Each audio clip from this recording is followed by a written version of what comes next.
balita na ika'y mawiwili. Mga nagbabagang kamao, mga buksi. So mga par, sa naging live nga po ng head coach at kapatid ng Angas ng Pinas, General Casimero na si Jason, sa kanilang channel na Cuadro Alas It's My Boy. Alam na daw nila ang mangyayari sa bakbakan ni Marlon Tapales at Naoya Inoue, na talagang walang pag-asa manalo ang ating kababayan sa laban. Subalit noong unang bahagi ng laban ng dalawang fighter, mga idol, nagdalawang isip pa daw sila. Baka may pasabog daw si Marlon Tapales dahil pumiperme lang ito sa harapan ni Inoue at nagpapasuntok sa Hapones. Kadalasan daw kasi mga idol sa ganitong estilo na nagpapasuntok sa bakbakan, may pinaplano talaga na malaki para makakounter ng sulid. Bagamat sa kasamaang pala daw mga idol, wala namang ginawa si Marlon Tapales para makuha ang atensyon ni Inoue. Dagdag pa ni Jason, obvious naman daw na pinalaga ni Inoue si Marlon Tapales dahil alam daw ng kampo nila na mahina ang dating Pinoy champion sa bakbakan. Si Inoue daw kasi mga idol, ang tipong boxer na kapag alam nito medyo kaya niya, hindi na daw talaga ito nag-aaksaya ng panahon. Pinapalagan talaga ito ng Japanese Monster. Subalit noong dati daw mga idol, nasa kanila pa ang WBO Bantamweight title, hindi naman daw nagka-interes ang kampo ni Inoue na palagan sila sa bakbakan. At isa lang daw ang rason kung bakit mga idol, dahil malakas daw si Cuadro Alas kaya umayaw ang Hapones lumaban. Bagamat noong tinanggal daw mga idol ang WBA title sa balikat ni Casimero,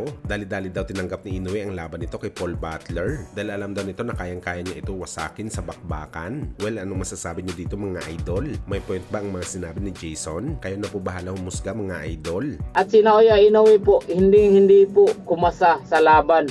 Nung nawala na po yung build ni Cuadro Alas, bigla lang may unification, 'di ba? Nakita niyo naman mahina yung may hawak ng WBC, si Butler. Di sinunggaban kagad, patay. Sa kabilang banda naman mga idol, sa naging post-fight interview nga po ng Japanese Monster na Naoya Inoue matapos manalo sa laban kay Tapales, nabanggit rin po pala mga idol ni Inoue ang kanyang plano sa kanyang karera sa boxing sports. Ano yung mga idol, walang halong biro daw ang kanyang mga sinabi dati na magre-retiro siya sa edad na 35 years old. Isa sa mga rason mga idol ni Inoue kung bakit maaga ito magre-retired sa bakbakan dahil gusto niya daw mag-focus talaga sa kanyang pamilya. At isa pa daw mga idol, sakaling dumating daw ang time na to, marami na daw siya napatunayan sa sports ng suntukan at kilalanin bilang isang Hall of Famer sa boxing sports. Ayaw daw ni Inoue mga idol gayahin si Manny Pacquiao na hanggang sa ngayon lagpas na 40 patuloy pa rin lumalaban, na hindi talaga advisable sa isang fighter kapag may edad na dahil para lamang sa bata ang sports ng boxing. Well, para naman sa atin mga idol, hindi naman natin masisisi si Pacman kung hanggang sa ngayon aktibo pa rin siya sa edad na 45 years old dahil aminin man natin o hindi mga idol, may ibubuga pa talaga ang Pinoy legend sa bakbakan kalaban ng mga batang fighter. Anong magagawa natin dahil gifted po na klaseng fighter si Pacquiao. Nasa dugo na talaga ito ni Pacman.